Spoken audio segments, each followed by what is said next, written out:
ایمان ہے قول مصطفی۔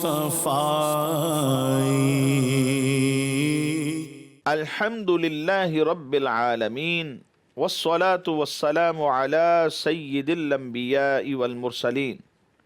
اما بعد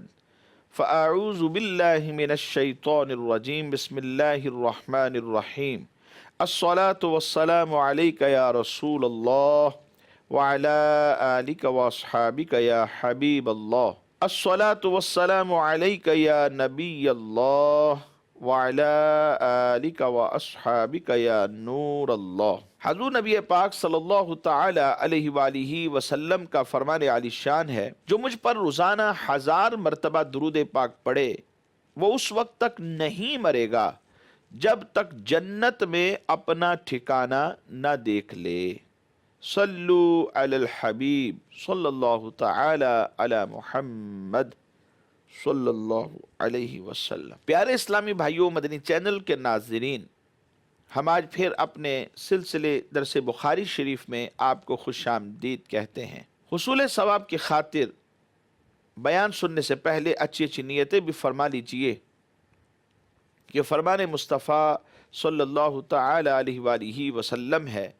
نیت المؤمن خیر من عملہ، مومن کی نیت اس کے عمل سے بہتر ہے۔ ناظرین، روز محشر سختی کا عالم ہوگا اور نفس نفسی کا عالم ہوگا، اور اس روز اللہ کے عرش کے سوا کوئی سایہ نہیں ہوگا۔ بعض خوش نصیب ایسے ہوں گے جو اللہ تبارک و تعالیٰ کے عرش کے سائے تلے ہوں گے۔ اسی حوالے سے حدیث مبارک آج کے سلسلے میں آپ کے گوش گزار کرنے جا رہے ہیں۔ حضرت امام بخاری علیہ رحمۃ اللہ الوالی نے کتاب الزکوٰۃ باب الصدقۃ بالیمین میں اس حدیث مبارک کو ذکر کیا، اور اس میں 7 ایسے خوش نصیبوں کا ذکر موجود ہے کہ جو روز محشر اللہ تبارک و تعالیٰ کے عرش کے سائے تلے ہوں گے۔ سیدنا ابو ہریرہ رضی اللہ تعالیٰ عنہ اس حدیث کے راوی ہیں، اور یہ نبی پاک صلی اللہ تعالیٰ علیہ وآلہ وسلم سے ہی روایت کرتے ہیں۔ فرماتے ہیں کہ حضور نبی پاک صلی اللہ تعالیٰ علیہ وآلہ وسلم نے ارشاد فرمایا، سبعۃ یعنی 7، سبعۃ یظلہم اللہ تعالیٰ فی ظلہ یوم لا ظل الا ظلہ۔ 7 شخص ایسے ہیں جنہیں اللہ تبارک و تعالیٰ اس دن اپنے عرش کے سائے میں رکھے گا جب اس کے عرش کے سائے کے سوا کوئی سایہ نہ ہوگا۔ اور یہ خوش نصیب کون سے ہیں؟ ان میں فرمایا، ایک ہے امام عادل، عادل بادشاہ، اور دوسرا وہ نوجوان ہے جو اللہ کی عبادت میں اپنی جوانی کو گزار دیتا ہے، وَشَابٌ نَشَأَ فِي عِبَادَةِ اللَّهِ، جوانی میں ہی اللہ رب العزت کی بارگاہ میں عبادت کر کے اسے راضی کر لیتا ہے، ساری جوانی عبادت میں گزر جاتی ہے۔ اور تیسرا فرمایا، وَرَجُلٌ قَلْبُهُ مُعَلَّقٌ فِي الْمَسَاجِدِ، وہ شخص کے جس کا جو دل ہے وہ مسجد کے اندر ہی رہتا ہے، مسجد کے ساتھ اسے محبت ہے، ایک نماز پڑھ کے مسجد سے نکلتا ہے پھر اس کی توجہ مسجد کی طرف ہی رہتی ہے، یعنی گویا اس کا دل ادھر ہی رہ گیا اور اگلی نماز کی تیاری میں مشغول ہے۔ اور چوتھا، وَرَجُلَانِ تَحَابَّا فِي اللَّهِ اجْتَمَعَا عَلَيْهِ وَتَفَرَّقَا عَلَيْهِ، اس میں 2 لوگوں کا ذکر کیا گیا، یعنی 2 ایسے بندے جو اللہ کے لیے محبت کرے، اللہ کے لیے جمع ہوں اور اسی کی محبت پر جدا ہوں، یعنی جب جمع ہوئے ہیں تو محبت الہی کی وجہ سے، اور جب جدا ہو رہے ہیں تو اس میں بھی پیش نظر اللہ کی محبت ہے۔ اور 5واں، وَرَجُلٌ دَعَتْهُ امْرَأَةٌ ذَاتُ مَنْصَبٍ وَجَمَالٍ فَقَالَ إِنِّي أَخَافُ اللَّهِ، ایک وہ شخص ہے کہ جسے کسی منصب و جمال والی عورت نے گناہ کی دعوت دی، لیکن جواب میں وہ یہ کہتا ہے کہ میں تو اللہ سے ڈرنے والا ہوں۔ 6واں شخص، وَرَجُلٌ تَصَدَّقَ بِصَدْقَةٍ فَأَخْفَاهَا حَتَّى لَا تَعْلَمَ شِمَالُهُ مَا تُنْفِقُ يَمِينُهُ، اور وہ شخص کے جو چھپ کر خیرات کرے یہاں تک کہ اس کا بایاں ہاتھ نہ جانے کہ دائیں ہاتھ سے اس نے اللہ کی راہ میں کیا خیرات کر دیا ہے۔ اور ساتواں، وَرَجُلٌ ذَكَرَ اللَّهَ خَالِيًا فَفَاضَتْ عَيْنَاهُ، اور وہ شخص کے جو تنہائی میں اللہ تبارک و تعالیٰ کو یاد کرے تو اس کی آنکھوں سے آنسو بہتے ہیں۔ ناظرین، یہ 7 افراد ہیں کہ جو خوش نصیب لوگ ہیں کل قیامت کے روز کہ جب نفس نفسی کا عالم ہوگا، ہر کوئی دوسرے سے بھاگ رہا ہوگا، ہر طرف سختی ہی سختی ہوگی اور گرمی کی شدت ہوگی، سورج اپنی آگ برسا رہا ہوگا، اس روز کوئی سایہ نہ ہوگا سوائے عرش الہی کے سائے کے، اور اس کے سائے میں یہ 7 ایسے خوش نصیب ہیں جنہیں اللہ رب العزت جگہ عطا فرمائے گا۔ اس حدیث مبارک میں ان 7 افراد میں سے جو پہلا شخص ذکر کیا گیا یہ امام عادل ہے، یہ عدل کرنے والا، انصاف کرنے والا بادشاہ ہے، حکومت کرنے والا ایسا بادشاہ کہ جو عدل و انصاف کے مظاہرے کرتا ہے۔ حضور رحمت عالم صلی اللہ تعالی علیہ وآلہ وسلم نے اس کے بارے میں فرمایا، ایک گھڑی کا عدل، ایک گھڑی جسٹ چند سیکنڈز یا لمحات، ایک گھڑی کا جو عدل و انصاف ہے 70 سال کی عبادت سے بہتر ہے۔ 70 سال کی عبادت ایک طرف، اور ایک گھڑی کا جو عدل و انصاف ہے یہ اللہ کی بارگاہ میں اس 70 سال کی عبادت سے زیادہ فضیلت رکھتا ہے۔ اور سیدنا ابو ہریرہ رضی اللہ تعالیٰ عنہ نے جو حدیث مبارک روایت کی، نبی اکرم صلی اللہ علیہ وسلم نے ارشاد فرمایا، عادل حکمران کا، انصاف کرنے والے حکمران کا اپنی رعایا میں ایک دن کا کام کرنا، عدل و انصاف کے ساتھ جو اپنی رعایا میں یہ کام کرے گا، صرف ایک دن کی بات ہے، بات کوئی سال، 2 سال، 3 سال یا 4 سال کی نہیں ہے، 5 سال کی نہیں ہے، یا 10 سال کی نہیں ہے، یا موت تک حکومت کرنے کی نہیں ہے، بات صرف اور صرف ایک دن کی ہے کہ ایک دن کے اندر یہ اپنی رعایا پر عدل و انصاف کے مظاہرے کر رہا ہے، تو اس کا درجہ، مقام اور فضیلت کیا ہے؟ فرمایا، عابد کے، عبادت گزار کے اپنے اہل میں 50 یا 100 سال کام کرنے سے اس کا ایک دن جو ہے وہ افضلیت رکھتا ہے۔ اور حضور نبی پاک صلی اللہ علیہ وسلم نے عادل حکمرانوں کے بارے میں، عادل بادشاہوں کے بارے میں فرمایا کہ 3 بندے ہیں جن کی دعا رد نہیں ہوتی، ان میں سے ایک عادل بادشاہ ہے، عدل و انصاف کرنے والا بادشاہ، اس کی دعا جو ہے وہ رد نہیں ہوا کرتی، اور دوسرا روزہ دار ہے، جب افطار کا وقت آئے اپنے رب کی بارگاہ میں دعا کرتا ہے، فرمایا اس کی دعا بھی رد نہیں ہوتی، اور تیسرا مظلوم شخص جس کے اوپر ظلم ہو رہا ہے، اس مظلوم کی جو دعا ہے وہ رد نہیں ہوتی۔ اللہ تبارک و تعالی ان کی جو دعائیں ہیں انہیں بادلوں کے اوپر اٹھا لیتا ہے، اور ان کے لیے آسمان کے جو دروازے ہیں وہ کھول دیے جاتے ہیں، ان کی دعائیں ڈائریکٹ اوپر چڑھ جاتی ہیں۔ جبکہ ظلم کرنا، ظلم سے تو بے برکتی ہوتی ہے، عادل حکمران ظلم نہیں کرتے، اور جو ظلم کر رہا ہے وہ عادل نہیں ہو سکتا۔ حضرت سیدنا وہب بن منبہ رحمت اللہ تعالی علیہ نے فرمایا، جب حاکم ظلم کا ارادہ کرتا ہے، مدنی چینل کے ناظرین ذرا توجہ کیجئے، صرف ظلم کا ارادہ، ابھی ظلم کیا نہیں ہے، صرف ظلم کا ارادہ کرتا ہے، یا ظلم والے کام کرتا ہے، کام کرے یا صرف ارادہ کرے، تو اللہ تبارک و تعالی اس کی مملکت کے لوگوں میں، شہروں میں، کھیتوں میں، جانوروں کے تھنوں میں اور ہر شے کے اندر نقص کو داخل کر دیتا ہے، کمی پیدا ہو جاتی ہے، نقص پیدا ہو جاتا ہے۔ اور جب حاکم بھلائی اور عدل کا ارادہ کرتا ہے یا بھلائی اور عدل والے کام کرتا ہے تو اللہ تبارک و تعالی اس کی مملکت کے اہل میں، اور تمام چیزوں کے اندر برکت پیدا فرما دیتا ہے۔ صرف ارادہ غلط ہوتا ہے، کام غلط ہوتے ہیں، ہر طرف ہڑبڑی مچ جاتی ہے، پریشانیاں آ جاتی ہیں، شکوے اور شکایتیں آ جاتی ہیں، اور پھر غربت اور افلاس کے ڈیرے لگ جاتے ہیں، لوگ پریشان ہوتے ہیں، مصائب و آلام ان کے دروازوں سے ان کے گھروں میں داخل ہو جاتے ہیں، دکانوں سے مال بکنے بند ہو جاتے ہیں، پریشانیاں ہی پریشانیاں قدم قدم پر لوگوں کو نظر آتی ہیں۔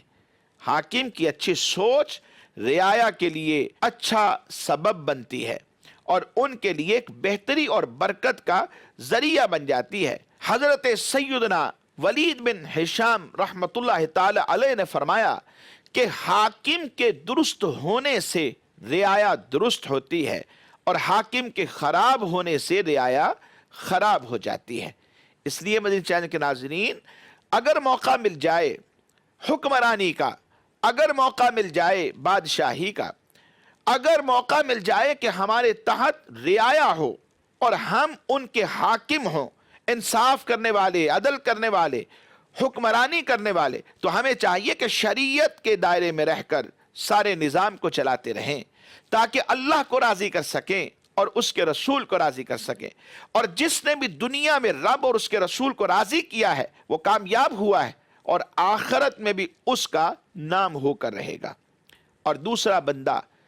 جو عرش الہی کے سائے تلے ہوگا وہ جوان ہے جو اللہ کی عبادت میں اپنی زندگی گزار دیتا ہے۔ اپنی جوانی میں عبادت کرنے والے نوجوان کو بڑھاپے میں عبادت کرنے والے بوڑھے پر ایسی فضیلت حاصل ہے، حدیث میں فرمایا کہ جیسی مرسلین علیہم السلام کو تمام نبیوں پر ہے۔ انبیاء کم و بیش 1,24,000 اس دنیا میں تشریف لائے اور ان میں مرسلین علیہم السلام بھی ہیں۔ بعضوں نے لکھا کہ کم و بیش 313 مرسلین علیہم السلام، اور اولو العزم رسول ان میں 5 ہیں، جن میں سب سے پہلا درجہ مقام اور مرتبہ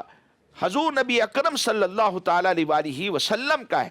پھر اس کے بعد حضرت ابراہیم خلیل اللہ علی نبینا وعلیہ السلام، پھر حضرت موسیٰ علی نبینا وعلیہ السلام، پھر حضرت عیسیٰ علی نبینا وعلیہ السلام، اور پھر حضرت نوح علی نبینا وعلیہ السلام کا درجہ اور مقام ہے۔ مرسلین یہ افضل ہیں، جیسے انبیاء میں یہ افضلیت رکھتے ہیں، فرمایا ایسے ہی اپنی جوانی میں عبادت کرنے والا جو نوجوان ہے یہ بڑھاپے میں عبادت کرنے والے بوڑھے پر فضیلت رکھتا ہے۔ اور ایک روایت میں فرمایا جس نوجوان نے لذت دنیا اور اس کے عیش و عشرت کو چھوڑ دیا اور اپنی جوانی میں اللہ تبارک و تعالیٰ کی اطاعت کی جانب اس نے پیش قدمی کر لی تو اللہ تبارک و تعالیٰ اس خوش نصیب کو 72 صدیقین کے برابر ثواب عطا فرماتا ہے، یعنی 72 صدیقین کا ثواب اللہ رب العزت اسے عطا فرما دیتا ہے۔ اور حدیث میں فرمایا کہ بے شک اللہ تبارک و تعالیٰ اس نوجوان سے محبت فرماتا ہے کہ جس نے اپنی جوانی کو اطاعت خداوندی میں فنا کر دیا۔ مدنی چینل کے ناظرین یاد رکھیے، جوانی میں عبادت کی توفیق نصیب ہو جانا کسی نعمت عظمیٰ سے یعنی بہت بڑی نعمت سے کم نہیں ہے، کیونکہ جوانی کی دہلیز پر قدم رکھتے ہی انسان شیطان کی خطرناک چالوں میں پھنس جاتا ہے، نفس کی ناجائز خواہشوں میں، برے دوستوں کی صحبتوں میں اور دنیاوی مستقبل بہتر بنانے کی فکروں میں لگ جاتا ہے، اور فانی دنیا کی جو رنگینیاں ہیں اس میں کھو کر دولت کمانے کے جو ناجائز طریقے ہیں ان کے سبب سے گناہوں کی اندھیر نگری میں اتر جاتا ہے اور عبادت و ریاضت کی طرف مائل نہیں ہو پاتا۔ یاد رکھیے ہمیں اس دنیا میں مختصر سا وقت دیا گیا ہے اور مختصر سے وقت کے لیے بھیجا گیا ہے۔ اس وقفے میں قبر و حشر کے طویل ترین معاملات کے لیے تیاری بھی کرنی ہے، تو لہذا سمجھدار وہی ہے جو اس مختصر وقت کو غنیمت جانتے ہوئے قبر و حشر کی تیاری میں مشغول ہو جاتا ہے۔ آخرت کے لیے ذخیرہ کرتا ہے اور لمحہ بر اپنا قیمتی وقت فضول کاموں میں برباد نہیں کرتا، کیونکہ کیا پتا آئندہ لمحے وہ زندہ بھی رہے گا یا موت اسے طویل ترین عرصے کے لیے گہری نیند سلا دے گی۔ لہذا جوانی اور زندگی کو غنیمت جانتے ہوئے ہمیں نیکیوں میں مشغول ہو جانا چاہیے، اور آج کی اس صحت سے اور فراغت سے ہمیں فائدہ اٹھا کر اللہ تبارک و تعالیٰ کو اس دنیا میں ہی راضی کر لینا چاہیے تاکہ ہماری آخرت بہتر ہو سکے۔ مدنی چینل کے ناظرین، تیسرا وہ شخص ہے کہ جس کا جو دل ہے وہ مسجد میں ہی لگا رہتا ہے۔ وَرَجُلٌ قَلْبُهُ مُعَلَّقٌ فِي الْمَسَاجِدِ، مسجد سے نکلتا ہے لیکن دل مسجد میں ہی رہ جاتا ہے، اور پھر دوبارہ اسی سوچ میں ہے، اسی فکر میں ہے، اسی امنگ میں ہے کہ میں مسجد کی طرف لوٹ کر جاؤں گا اور اگلی نماز میں ادا کروں گا۔ حضرت ابو سعید خدری رضی اللہ تعالیٰ عنہ روایت کرتے ہیں کہ نبی اکرم صلی اللہ تعالیٰ علیہ وآلہ وسلم نے ایک موقع پر ارشاد فرمایا تھا، جب تم کسی مسجد میں کثرت سے آمد و رفت رکھنے والے کو دیکھو، یعنی کوئی بندہ تمہیں نظر آ گیا ہے، مسجد میں اس کی آمد و رفت کثرت سے ہے، نماز کے لیے، عبادت کے لیے، دنیاوی کاموں کے لیے نہیں، اور ڈیفینیٹ کہ جو مسجد میں اس طرح بار بار آ جا رہا ہے وہ نماز کے لیے ہے، عبادات کے لیے ہے، ریاضت کے لیے ہے، اللہ کو راضی کرنے کے لیے ہے، ذکر اذکار کے لیے ہے، خوف خدا کی وجہ سے ہے، اور دنیا اور آخرت کو بہتر بنانے کے لیے ہے۔ تو فرمایا جب تم کسی بندے کو دیکھو کہ مسجد میں وہ کثرت کے ساتھ آمد و رفت رکھتا ہے تو اس کے ایمان کی گواہی دینا، کہہ دینا یہ مومن ہے، کہہ دینا یہ کامل ایمان والا ہے، صرف اس وجہ سے کہ وہ مسجد میں کثرت کے ساتھ آمد و رفت رکھتا ہے، یعنی عبادات یہ بجا لاتا ہے، اللہ کو راضی کرنے کی کوشش کر رہا ہے، تو گواہی تم دینا کہ یہ مومن ہے، اس کے ایمان کی گواہی دینا۔ اور اس کی وجہ کیا ہے یہ بھی آپ نے ارشاد فرمائی، کیونکہ اللہ تبارک و تعالیٰ قرآن میں فرماتا ہے انما یعمر مساجد اللہ من آمن باللہ والیوم الآخر، اللہ کی مسجدوں کو وہی آباد کرتے ہیں جو اللہ اور قیامت کے دن پر ایمان لاتے ہیں۔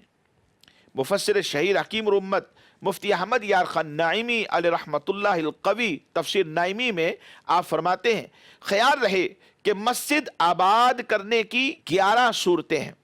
مسجد تعمیر کرنا، اس میں اضافہ کرنا، اسے وسیع کر دینا،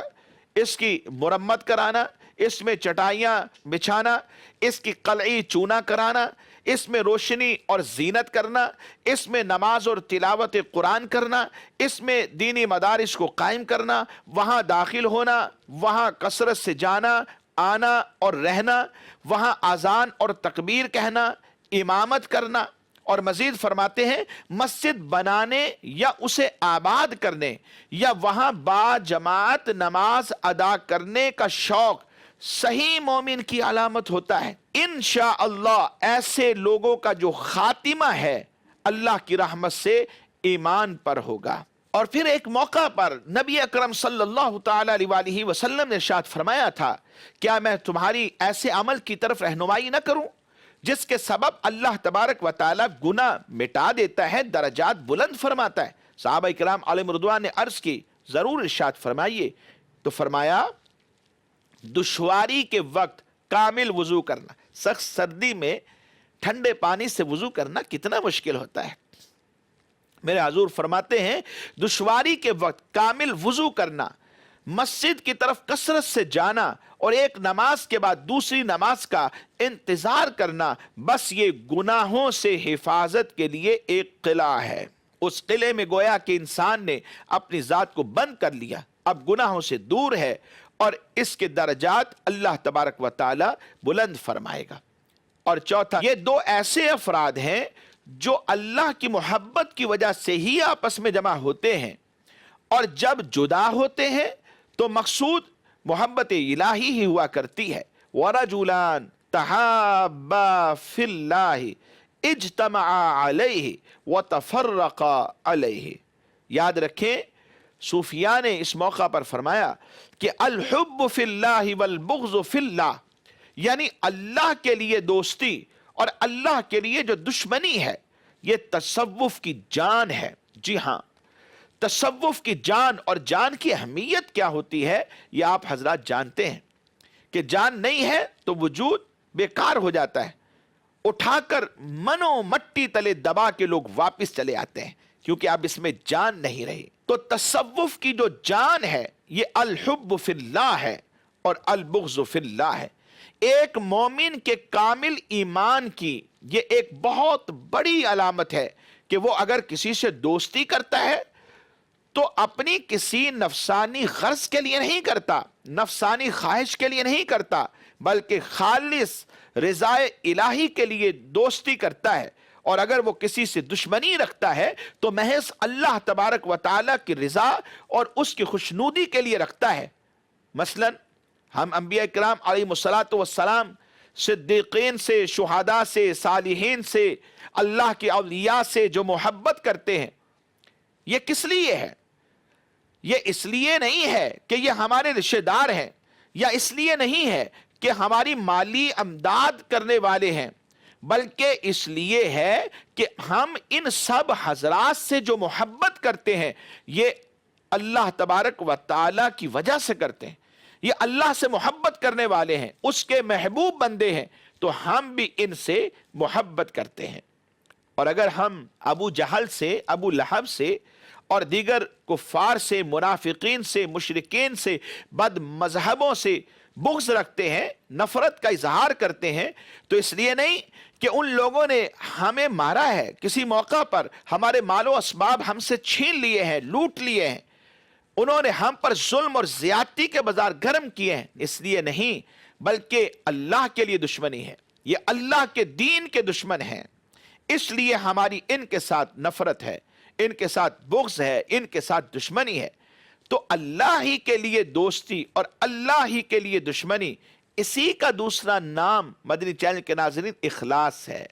جی ہاں، اخلاص۔ مومن کے لیے ہر عمل میں اخلاص اور للہیت کا جذبہ رکھنا یہ ایمان کی لذت پانے کے لیے ایک دوسری شرط ہے۔ اس لیے ہمیں چاہیے کہ ہمارے ہر عمل میں للہیت ہونی چاہیے، اخلاص ہونا چاہیے، اور جو بھی عمل نیک کریں ہم اخلاص کے ساتھ کریں تاکہ ہمارا عمل اللہ کے لیے ہو۔ اور پانچواں فرد، وَرَجُلٌ دَعَتْهُ امْرَأَةٌ ذَاتُ مَنْصَبٍ وَجَمَالٍ فَقَالَ إِنِّي أَخَافُ اللَّهَ، ایک عورت ہے، حسین و جمیل ہے، خوبصورت ہے، مال والی ہے، منصب رکھنے والی ہے، وہ اگر کسی شخص کو گناہ کی طرف بلاتی ہے لیکن وہ شخص آگے سے جب جواب دیتا ہے تو کہہ دیتا ہے انی اخاف اللہ، میں تو اللہ سے ڈرنے والا ہوں، فرمایا یہ ایسا شخص ہے کہ جب روز محشر کوئی سایہ نہ ہوگا سوائے عرش الہی کے سائے کے، تو یہ عرش الہی کے سائے تلے ہوگا۔ اور اللہ سے ہر حال میں ڈرتے رہنا چاہیے۔ قرآن نے کہا یا ایھا الذین آمنوا اتقوا اللہ، اے ایمان والو اللہ سے ڈرو، اور جو اللہ سے ڈر جائے اس کے بارے میں فرمایا وَلِمَنْ خَافَ مَقَامَ رَبِّهِ جَنَّتَانِ، اور جو اپنے رب کے حضور کھڑے ہونے سے ڈرے اس کے لیے دو جنتیں ہیں۔ حضور نبی رحمت صلی اللہ علیہ وسلم نے ارشاد فرمایا کہ حکمت کی اصل اللہ تبارک و تعالیٰ کا خوف ہے۔ حکمت و دنائی کا نام آپ نے سنا ہوگا کہ یہ شخص حکمت رکھنے والا، تو حکمت کی اصل کیا ہے؟ یہ اللہ سے ڈرنے والا ہے۔ حضور نبی رحمت صلی اللہ علیہ وسلم نے حضرت